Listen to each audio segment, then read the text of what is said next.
पानी में गिरने से किसी की मौत नहीं होती, कोई डूब कर नहीं मरता। मरता वो है जिसे तैरना नहीं आता। परेशानियाँ आएंगी जाएंगी, लड़ना सिखाएंगी, टक्कर लेना सिखाएंगी, संघर्ष करते हुए हमें उस पार जाना है।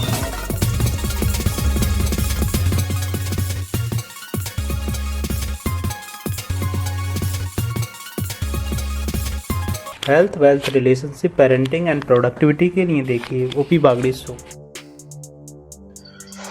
दोस्तों नमस्कार, आदाब, सत श्री अकाल। ओपी बागड़ी शो में स्वागत है आप सभी का।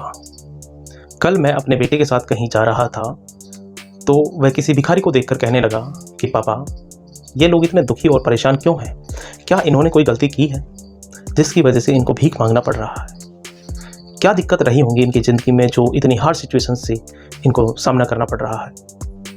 हालांकि मैं उस समय उसे कुछ नहीं बोला, इतना ही बोला कि बेटा घर चल के बात करें, मैं सारी चीज़ें तुम्हें डिटेल से समझाऊंगा। लेकिन आज के बच्चे क्रॉस क्वेश्चंस बहुत करते हैं, आपके बच्चे भी करते होंगे, हमारे भी करते हैं, और उसके लिए मुझे कई घंटों की तैयारी करनी पड़ी। और जब मैंने मेहनत करी ली तो मैंने सोचा कि क्यों ना आपके साथ भी ये चीज़ें शेयर करें, ताकि बच्चे को भी संतुष्टिपूर्ण जवाब मिल जाए और आपके साथ बात भी हो जाए। और आपके साथ शेयर करते हुए मैं ये कहना चाहता हूँ कि हमारी ज़िंदगी का हम एक पड़ाव जी चुके हैं। हमने जाना है कि जीवन का सफ़र कोई निश्चित पैटर्न पर नहीं चलता, निश्चित तरीके से नहीं चलता। इसमें कभी सुख, कभी दुख, कभी खुशी, कभी गम वाली बातें होती रहती हैं। हाँ, ये अलग बात है कि जो जीवन का स्तर है, जो रहन सहन का स्तर है, उसके हिसाब से जो सिचुएशंस हैं वो अलग अलग आ सकती हैं, उनका लेवल अलग हो सकता है। सभी की दिक्कतें अलग हो सकती हैं, सभी की मानसिक स्थितियाँ अलग हो सकती हैं। कोई आदमी किसी बड़ी प्रॉब्लम को भी हंस करके गुजार सकता है, कोई नहीं छड़ना, और कोई आदमी छोटी सी दिक्कत आने पर भी बच्चे की तरह हाथ पैर मार मार के रोना शुरू कर सकता है। तो ये सब पर्सपेक्टिव का खेल है कि कोई अपनी ज़िंदगी को किस तरह लेता है। समझ का खेल है, समझ पर डिपेंड करता है कि आप अपनी ज़िंदगी को साथ किस तरह बर्ताव करते हैं, उसको किस तरह देखते हैं, उसके साथ किस तरह रिस्पॉन्स करते हैं। जीवन के सफ़र में ये निश्चित है कि सुख दुख, समृद्धि अभाव समान रूप से उपस्थित रहते हैं और ये चलते रहते हैं। हमारे जीवन में अच्छा और बुरा दोनों एक साइकिल के पहिए की तरह है जो घूमता ही रहता है। आप आज नॉर्मल है, कल हो सकता है आपका दिमाग किसी परेशानी को लेकर के अपसेट हो जाए। कई बार खुशी के माहौल में कुछ ऐसी बातें आ जाती हैं कि वो मजाक किरकिरा हो जाता है। तो ये चीज़ें चलती रहती हैं और ये सभी की ज़िंदगी में होता है। ऐसी स्थितियाँ सामान्यतः, ये तो पक्की बात है कि शांतिपूर्ण और सुखद जीवन को प्रभावित तो करती हैं। हम ये जानने की कोशिश करेंगे कि ज़िंदगी में उतार चढ़ाव आने की वजह क्या है, क्योंकि देखो किसी की ज़िंदगी में कम आ सकते हैं, किसी की में ज़्यादा आ सकते हैं, ये तो सच है। उनको कम कैसे कर सकते हैं? जिस तरह गाड़ी में सस्पेंशन लगा करके हम उसके झटकों को कम कर सकते हैं, ज़िंदगी भी वैसी है। कुछ समझदारी, कुछ चीज़ों को अपना करके, कुछ दूरदर्शिता के साथ। हाँ, ये सच है कि जो बुरा टाइम है जो कई चेहरों से नकाब हटाता है और हमें मेजोरिटी की तरफ लेकर जाता है, हमारे जीवन के अनमोल मूल्यों को हमें समझने में हेल्प करता है। अब हम उन सिचुएशंस के बारे में समझते हैं कि क्या क्या दिक्कतें हैं। देखो, कई दिक्कतें ऐसी होती हैं जिन पर हमारा कंट्रोल होता है। हमारी बेवकूफ़ी की वजह से हमारी ज़िंदगी में कई बार दिक्कतें आती हैं, और कई बार ऐसा होता है कि सिचुएशंस हमारे कंट्रोल में नहीं होती। कहने वाले कुछ भी कह सकते हैं। ज़िंदगी एक सार्थक अनुभवों का संग्रह है। सांसारिक परिपक्वता के माध्यम से हम न केवल अपने स्वयं के विकास में अग्रसर होते हैं, इसमें ये भी समझते हैं कि बुरा समय हमारे जीवन का एक नियमित अंश है। हम इससे दूर नहीं जा सकते, इसे हम हटा नहीं सकते। हाँ, इसे कम जरूर कर सकते हैं। अनिवार्य रूप से जो जीवन का हिस्सा है उसमें हम जब हर सिचुएशन से गुजरते हैं तो बेहतरी के रास्ते पर जाते हैं, कुछ नई सीख मिलती है, कुछ नया बेहतर करने की सलाहियत हम में डेवलप होती है। अगर हम हिंदू धर्म की माने तो संसार के सारे कार्य कर्म के सिद्धांत पर आधारित है। हमने अगर अच्छे कर्म किए होंगे तो उनका रिजल्ट अच्छा आता है, हमने बुरे कर्म किए होंगे तो उनका रिजल्ट बुरा आता है। और इस कर्म चक्र में फंसे होने के कारण हम अपने अच्छे कर्मों से सीखने और सुधार करने के लिए अवसर प्राप्त करते हैं, जिसको हमें पूरा फायदे के साथ उपयोग में लाना चाहिए। अगला है कि हम ज़रूरत से ज़्यादा चीज़ों को बड़ा करके देख लेते हैं। समस्या जितनी बड़ी होती है एक्चुअली हम उसे बड़ा देख लेते हैं, और यही चीज़ हमें परेशान करती है। और आधुनिक जीवन शैली में चिंता और तनाव का स्तर बहुत ज़्यादा है, जिससे हम अपने दिमाग को शांत और स्थिर रखने में कई बार असमर्थ हो जाते हैं। ये हमें विचारशीलता के साथ और समस्याओं के समाधान करने के लिए जो प्रोडक्टिव रूप से सोचने की क्षमता है, चिंता और जो परेशानियां हैं वो उससे दूर कर देता है। कई बार इसकी वजह से हम सही निर्णय नहीं ले पाते, परेशानियों में फंस जाते हैं। कभी कभी आदमी की परिस्थितियां उसके नियंत्रण से जब बाहर होती हैं, उन परिस्थितियों के कारण भी ज़िंदगी में बहुत सारी दिक्कतें आती हैं। जैसे कि अभी मैं आज ये वीडियो बना रहा हूँ 5 तारीख अगस्त 2023 को, तो अभी कुछ दिन पहले उत्तराखंड में बाढ़ आई, तो कितने ही घर कोलैप्स हो गए, कितने ही लोग रोड पर आ गए, कितनों की गृहस्थी खराब हो गई। और इस तरह की दिक्कतों ने लोगों को रोड पर ला करके खड़ा कर दिया। कई बार ऐसी घटना भी देखी हैं, कई तो मेरे जानकार ही हैं, भगवान ना करे ऐसी सिचुएशंस किसी और के साथ आए, कि एक बच्चा, जवान बच्चा तैयारी करने कहीं गया हुआ है, दोस्तों की लापरवाही की वजह से, खुद की लापरवाही की वजह से या सतर्क रहने के बावजूद भी उसका एक्सीडेंट हो जाता है। उधर माँ बाप उसका इंतजार कर रहे हैं कि हमारा बेटा कुछ कामयाब होकर लौटेगा, उधर वो खत्म हो जाता है और माँ बाप भी एज्ड है।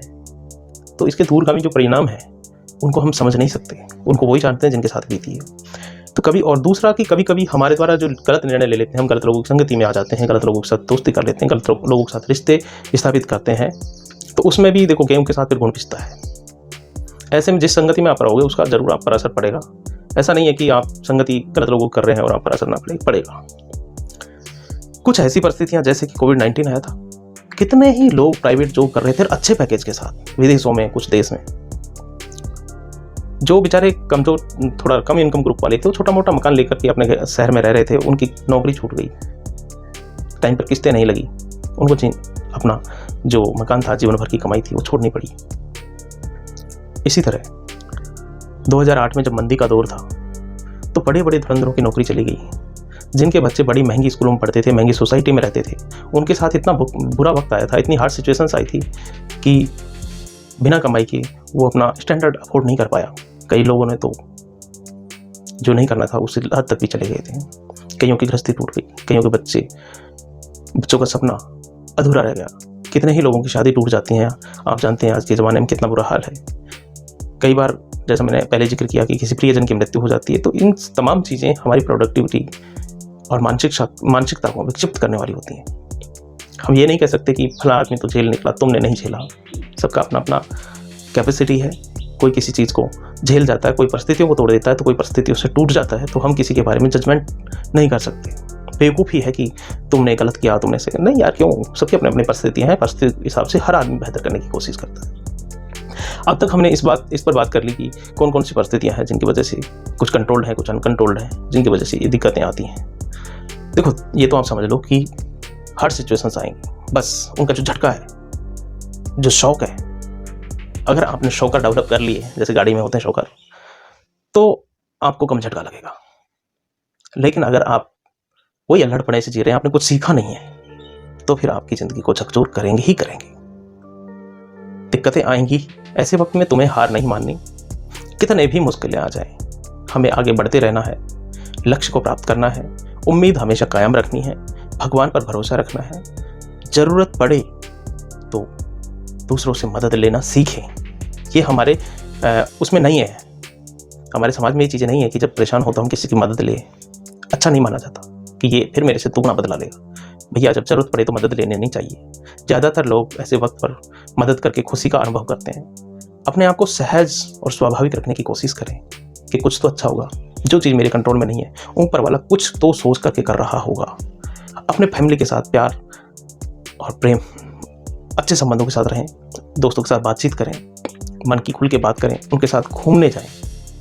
और कोई हॉबी आपकी ऐसी होनी चाहिए कि हर सिचुएशंस में आप उसके साथ अपना वक्त को व्यतीत कर सकें। और ज़रूरत हो तो हर सिचुएशन से निपटने में अगर आपको लग रहा है कि मैं सक्षम नहीं हूँ, मुझसे समझ में नहीं आ रहा कि मैं क्या करूँ, ऐसी वाली स्थिति आ जाए तो पेशेवर की मदद लें। प्रोफेशनल की मदद से आप अपने विचार और भावनाओं को समझने में ज़्यादा सक्षम हो पाते हैं। वो आपको एक हेलीकॉप्टर प्लान दे सकते हैं जिससे कि आप अपनी लाइफ को दूर तक देखने में कामयाब हो सकते हैं। हर सिचुएशंस में आप कितने मजबूत हैं ये आपको दिखाते हैं। वो आपके जीवन में जो लोग हैं वो कितना मायने रखते हैं, हर सिचुएशंस उनकी अहमियत बताती है। जब आप बुरे वक्त से गुजर रहे हैं तो याद रखना महत्वपूर्ण है कि आप अकेले नहीं हैं। आपके आसपास लोग हैं, आपकी परवाह करते हैं, आपकी मदद करना चाहते हैं, बस आपको उनको बोलना है। जीवन में धैर्य का स्थान कोई ले ही नहीं सकता। जब भी दिक्कतें आएंगी तो बहुत सारे लोग फड़फड़ा उठते हैं, अपना आपा खो देते हैं, अपने आप को इस तरह साबित करने की कोशिश करते हैं कि ज़िंदगी ख़त्म हो गई। लेकिन शांत मन के साथ, धैर्य के साथ रहना एक उच्चतम कोटि के इंसान की निशानी होती है। हर कोई बुरे वक्त में धैर्य के साथ शांति को प्रदर्शित कर पाने में कामयाब नहीं होता। आखिरकार मैं यही कहूँगा कि बुरा वक्त एक अस्थायी स्थिति है, हार्ड सिचुएशन से एक अस्थायी स्थिति है, समाप्त हो जाएगी। हर सिचुएशंस का सामना धैर्य और सकारात्मक सोच, जैसा कि मैंने आपको बताया, उन तमाम तरीकों से कर सकते हैं। जीवन में हर सिचुएशंस नियमित रूप से आती और जाती रहेंगी। आपको अपना रवैया इस तरह का बनाना है कि जो भी होगा क्या ही फर्क पड़ता है, देखे जाएगा। इन परेशानियों का सामना करने के लिए हमें सकारात्मक और समझदार रवैया अपनाना जरूरी है। और जो सिचुएशंस लाइफ में आती जाती हैं उनसे हमें सीखना बहुत ज़रूरी है। हमारे जीवन के संघर्षों को किस तरह धैर्यपूर्वक शांति की स्थिति में से हम हरा पाते हैं, किस तरह हर सिचुएशंस को मात दे पाते हैं।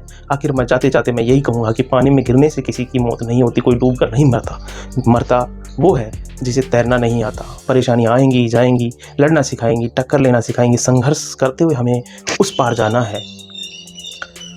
वो क्षमता हमें डेवलप करनी है। नमस्कार, जय हिंद, वंदे मातरम। दोस्तों, आपने मुझे यहाँ तक सुना उसके लिए आपका धन्यवाद। आपको कैसा लगा ये वीडियो हमें कमेंट बॉक्स में लिख के भेजें, मैं आपके कमेंट पढ़ूंगा। और जहाँ जहाँ कमी लगी हो ज़रूर बताइए। अच्छाई की, बेहतरी की हमेशा गुंजाइश होती है, ताकि हम और अच्छा करने के लिए प्रयासरत रह सकें। नमस्ते।